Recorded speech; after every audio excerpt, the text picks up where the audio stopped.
নমস্কার বন্ধুরা, কেমন আছেন সবাই? গল্প যেখানে সত্যি চ্যানেলের আরও একটি নতুন গল্পে আবারও আপনাদের সকলকে স্বাগত জানাই। ঝিরঝির করে বৃষ্টি হচ্ছিল, জিপটা গড়িয়ে যাচ্ছিল। জুনের প্রায় মাঝামাঝি। গড়ানে রাস্তা, পাশে ছোট ছোট কাঠের বাড়ি, খাদের গা ঘেঁষা ঘাসের মাথা, ঝুড়ো ফুল সব ভিজে স্যাঁতস্যাঁতে। খুব তাড়াহুড়ো করছিলেন অজিত। ফ্লাইটের গোলমালে টুপসি আর টুম্বুর আগেই কলকাতায় ফিরে এসেছে, তাই বাগডোগরা থেকে কলকাতার বিমানের সময় পাল্টে নিয়েছেন তিনি, বিকেলের বদলে সকালে। কিন্তু এত সকালে দার্জিলিং কেভেন্টার্সের সামনে ট্যাক্সি স্ট্যান্ডে কোনো ড্রাইভারের পাত্তা নেই। অনেক চেষ্টা করে ডাম্বো নামে এক ছোকরাকে পাওয়া গেল, যে মোটে মাস তিনেক হলো লাইসেন্স পেয়েছে। স্ত্রী আর ৩ বছরের টিনাকে নিয়ে অজিত জিপে চড়েছেন। সুব্রত সরকার নামে এক কলেজ পড়ুয়া এসে ধরল। স্যার, আমি কি আপনাদের সঙ্গে যেতে পারি? অজিত বললেন, নো প্রবলেম। হিলকার্ট রোড ধরে সেই জিপটাই এখন গড়িয়ে চলেছে। গড়িয়ে না, আসলে হড়কে। ঘুম সোনাদা পেরিয়ে আরও কিছুটা নামলে গোড়াবাড়ি, এবং সেখানেই একটা বাঁকের কাছে গাড়িটা হু হু করে নেমে যাচ্ছে খাদের দিকে। রোজ ওঠানামা করা সব ড্রাইভারই জানেন, ভিজে গড়ানে রাস্তায় আচমকা ব্রেক কষতে নেই, চাকা হড়কে যায়। চাকা গড়িয়ে যেতে দেখে ডাম্বো সেটাই করেছে। খাদের মুখে একটা বড় পাথর, সেটা ধাঁ ধাঁ করে এগিয়ে আসছে। বিপদ বুঝে জিপের হেল্পার পিছনে লাফ দিয়ে বেরিয়ে গেল। ডান দিকের দরজা খুলে লাফ দিল ডাম্বো। অজিত সামনে, মেয়ে নিয়ে পিছনে তার স্ত্রী কাবেরী। তিনি মেয়েকে ছুঁড়ে দিলেন স্বামীর দিকে। যদি গাড়ি খাদে পড়ার আগেই বাঁদিকের দরজা খুলে বেরিয়ে যেতে পারেন। অজিত লাফালেনও, কিন্তু মেয়ে কোলে আছড়ে পড়লেন পাথরে। মাথা ফেটে একদম চৌচির। কাবেরী আর সুব্রতকে নিয়ে 850 ফুট গভীর খাদে ছিটকে পড়ল গাড়িটি। নিউ থিয়েটার্সের সুবোধ মিত্র একটি কম বয়সী মেয়ে খুঁজছিলেন, যে নাচ জানে। পাহাড়ি সান্যালের খুব যাতায়াত বসু মিত্র প্রযোজনা সংস্থার অন্যতম কর্ণধার গৌরাঙ্গ প্রসাদ বসুর বাড়িতে। তিনিই সন্ধান দিলেন। গৌরাঙ্গের বোন কাবেরী ভালো নাচে। তিনি বছর খানেক আগেই বাংলা ছবিতে ৩ কন্যার আবির্ভাব ঘটে গিয়েছে। রেঙ্গুন ছেড়ে আসা সুপ্রিয়া বন্দ্যোপাধ্যায় আদতে তারা ফরিদপুরের লোক, বরিশালের অরুন্ধতী মুখোপাধ্যায়, আর পাবনার রমা দাশগুপ্ত ওরফে সুচিত্রা সেন। কুমিল্লা সাবিত্রী চট্টোপাধ্যায়ও এসে গিয়েছেন। এবার হাজির ফরিদপুরিয়া কাবেরী বসু। হ্যাঁ, যাকে বলে পুরো ইস্ট বেঙ্গল টিম। ঠিক ধরেছেন, আজকের গল্প যাকে নিয়ে, তিনি হলেন কাবেরী বসু। এবং সম্ভবত কাবেরী বসুর এত তথ্য রয়েছে আমাদের কাছে, আজকে হয়তো প্রথম পর্ব আমরা করছি কাবেরী বসুকে নিয়ে। পরের দিন থাকবে কাবেরী বসুর দ্বিতীয় পর্ব।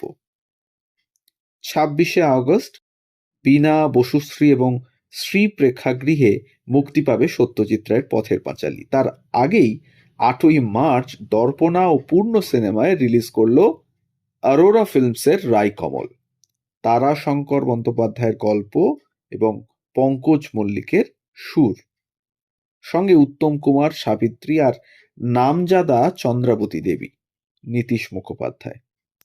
কিন্তু ছবিটা আসলে কাবেরীর। মানে সাধারণত নায়িকারা যেরকম হয়, মানে সুশ্রী, গায়ের রং ফর্সা, এই ধরনের নায়িকাদের রাজত্বে একটা শ্যামলা বিদ্যুৎ যেন ঝলসে উঠল। বৃন্দাবন বিলাসিনী রাই আমাদের ষোড়শী এক নবাগতা, যে প্রায় একাই একটা ছবিকে টেনে নিয়ে যেতে পারে, ছেয়ে ফেলতে পারে দর্শককে, বিশ্বাস করাটা খুব কঠিন। সহজাত বলে হয়তো, পেশাদার রঙ্গমঞ্চের ছোঁয়া লাগা নয় বলেই বুঝি, বা তার অভিনয় এত অনাটকীয়, সাবলীল এবং অন্যদের চেয়ে একদম আলাদা। সেকালের নামী চলচ্চিত্র পত্রিকা রূপমঞ্চ লিখল, রায়কমলের ভূমিকায় তিনি যে কৃতিত্বের পরিচয় দিয়েছেন তাতেই চিত্রজগতে তার স্থায়ী আসন নির্দিষ্ট হয়ে গিয়েছে। সৌন্দর্যে, অভিনয়ে তিনি অনেককেই ছাড়িয়ে যাবেন অতি সহজে। ২ বছরের মধ্যে পরপর আরও ৭টি ছবি দেবী মালিনী, দৃষ্টি, অসমাপ্ত, পরাধীন, শ্যামলী, শঙ্কর নারায়ণ ব্যাংক, মধুমালতী এবং চিত্ত বসুর দৃষ্টি আর মধু বসুর পরাধীন ছবিতে নায়ক নির্মল কুমার। সদ্য ৯২ ছোঁয়া নায়কের মনে আছে, কাবেরী ছিল একটু সেন্টিমেন্টাল আর ভীষণ আবেগপ্রবণ, একেবারে একাত্ম হয়ে যেত চরিত্রের সঙ্গে।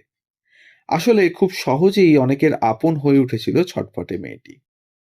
ছবি বিশ্বাস তাকে ডাকতেন ছোট্ট গিন্নি বলে, যখন তখন খ্যাপাতেন, আর কাবেরী গিয়ে তার পিঠে ২-৪টে কিলও মেরে আসতো। ভাবা যায়, ছবি বিশ্বাসের মতো লোককে পিঠে কিল মেরে আসছেন কাবেরী বসু। ১৯৫৩ সালে স্টার থিয়েটারে শ্যামলী নাটকে বোবা কালা মেয়ের চরিত্রে মাত করে দিয়েছিলেন সাবিত্রী চট্টোপাধ্যায় এবং বিপরীতে উত্তম কুমার। বছর ২ পরে সেই নাটক থেকে ছবি করলেন অজয় কর। সাবিত্রীর কথায়, সিনেমা হওয়ার সময় টাকা পয়সা নিয়ে আমার সঙ্গে বনল না, তার জায়গা নিলেন কাবেরী বসু। একটিও সংলাপ নেই, বাংময় একজোড়া চোখই কাজ করে দিল। মধ্যবিত্ত বাঙালি ঘরের মেয়ের তখন সিনেমায় নামা সহজ ছিল না। বাবা যাদবেন্দ্র বসু ছিলেন উকিল, পরে নানা কারবারেও জড়ান। তার স্ত্রী প্রীতিময়ী সম্পন্ন ঘরের একজন মেয়ে, বড় শ্যালক সতীকান্ত গুহ সাউথ পয়েন্ট স্কুলের প্রতিষ্ঠাতা। তাদের ৫ মেয়ের নাম নদীর নামে, সেগুলি হলো যথাক্রমে যমুনা, জাহ্নবী, সরস্বতী, কাবেরী এবং কৃষ্ণা। তাদের ২ ছেলে গৌরাঙ্গ প্রসাদ এবং ভবানী প্রসাদ। ১৯৩৮ সালের ২৮শে নভেম্বর কালচেপানা চতুর্থ যে কন্যাটি ভূমিষ্ঠ হওয়ার পরে যাদবেন্দ্র নাকি বলেইছিলেন, এরা কে আইছে ভূতের মতো। সেই থেকে মেয়ের ডাকনাম হয়ে গেল কি জানেন? ভূতু। ভাবা যায়, একসময় যাদবেন্দ্র আর্থিকভাবে দুর্বল হয়ে পড়েন। বড় ছেলে গৌরাঙ্গ সংসারের হাল ধরেন, হয়ে ওঠেন প্রকৃত অভিভাবক। তিনি সুলেখক, সম্পাদনা থেকে প্রকাশনায় দক্ষ। পরবর্তী জীবনে আনন্দবাজার গোষ্ঠী ছাড়াও নানা পত্রপত্রিকার দায়িত্ব সামলেছেন। সে সূত্রে প্রায় পারিবারিক বন্ধু হয়ে ওঠা শিবরাম চক্রবর্তী হামেশাই রাবড়ির ভাঁড় হাতে এসে উদয় হতেন তাদের বাড়িতে। কিন্তু গোড়ার দিকে বাল্যবন্ধু শিশির মিত্রের সঙ্গে বসু মিত্র প্রযোজনা সংস্থা খুলেছিলেন গৌরাঙ্গবাবু। ১৯৪৮ সালে তাদের প্রথম ছবি কালো ছায়া বিরাট হিট করে। দুজনকেই খুব স্নেহ করতেন প্রেমেন্দ্র মিত্র, তিনিই ছিলেন এই ছবির পরিচালক। বাড়িতে সিনেমার আবহাওয়াটা ছিলই, কিন্তু কড়া অনুশাসনও ছিল। বেলতলা গার্লস থেকে ম্যাট্রিক পাশ করা নায়িকা হয়ে ওঠা কাবেরী বিয়ের আগে পর্যন্ত হলে গিয়ে রায়কমল দেখার অনুমতি পাননি। তখন কাবেরীরা ভাড়া থাকতেন ম্যাডক স্কোয়ারের কাছে কুপার স্ট্রিটে। কাছেই ঘোষাল স্ট্রিটে চাটুজ্জেদের বাসা। সে বাড়ির ছোট মেয়ে ললিতা কাবেরীর খুব বন্ধু। তখন একের পর এক ছবির অফার আসছে তার কাছে। ললিতা ছোড়দা বিদেশ থেকে প্রিন্টিং টেকনোলজি পড়ে এসে আইটিসির চাকরি নেওয়া অজিত চট্টোপাধ্যায় ওরফে রানার প্রেমে পড়ে গেলেন কাবেরী। পাত্র ভালো শুধু নয়, পরিবারটিও অভিজাত। আদতে হাওড়া জেলার বালির বাসিন্দা তারা, তবে অজিতের বাবা কালীচরণ মিলিটারি অ্যাকাউন্টসের উচ্চ পদে যোগ দিয়ে রাওয়ালপিন্ডি পাঞ্জাব ঘুরে কলকাতায় এসে থিতু হন। তার ৩ ছেলে ৪ মেয়ে, সকলেই বিদেশে শিক্ষিত এবং সুদর্শনও বটে। ১৯৫৬ সালের জুনে বিয়ে হয়ে গেল। স্বামীর সঙ্গে মুঙ্গের চলে গেলেন কাবেরী। বড় বড় বাংলো, ছড়ানো লন, পুরোপুরি বিলেতি পরিবেশ। কাবেরী নিজের চেষ্টায় রপ্ত করে ফেললেন ইংরেজি, সেই সঙ্গে কুকিং, নিটিং, এমব্রয়ডারি এবং গার্ডেনিং। সেখানেই জন্ম বড় মেয়ে অনিন্দিতা ওরফে টুপসির। এবং মাদ্রাজের কাছে তিরুবত্তিয়রে বদলি হয়ে যাওয়ার পরে জন্মালো ছেলে অনিন্দ, ডাকনাম টুম্বুর। পরে ছোট মেয়ে টিনা, নাম রাখা হলো কৃষ্ণকলি। সুখের সে সংসারে ছায়াছবির ছায়াটুকু নেই। চেন্নাইয়ে সমুদ্রের ধার ঘেঁষা সেই বাংলোর সামনে বাগানে নোনা জল হাওয়াতেও ৫৫ রকমের গোলাপ ফুটিয়েছিলেন কাবেরী বসু, আর ৬২ রকমের ক্যাকটাস ছিল তার জিম্মায়। ভাবা যায়! মাদ্রাজের ওই বাড়িতে অনেকে এসেছেন, তার মধ্যে রাজেশ খান্না, প্রাণ, ফিরোজ খান এবং কে জানে কেন গ্যারি সোভার্স, টুপশিট মনে আছে। ৬৬তে যখন অন্য চাকরি নিয়ে দিল্লির কাছে ফরিদাবাদে চলে যাচ্ছেন অজিত, কাবেরী ছোটদের মেলা করে সব গাছ বিলিয়ে দিয়ে গেলেন। তো এটুকুই থাক প্রথম পর্বে। পরবর্তী পর্বে আবারও আমরা ফিরছি কাবেরী বসুকে নিয়ে।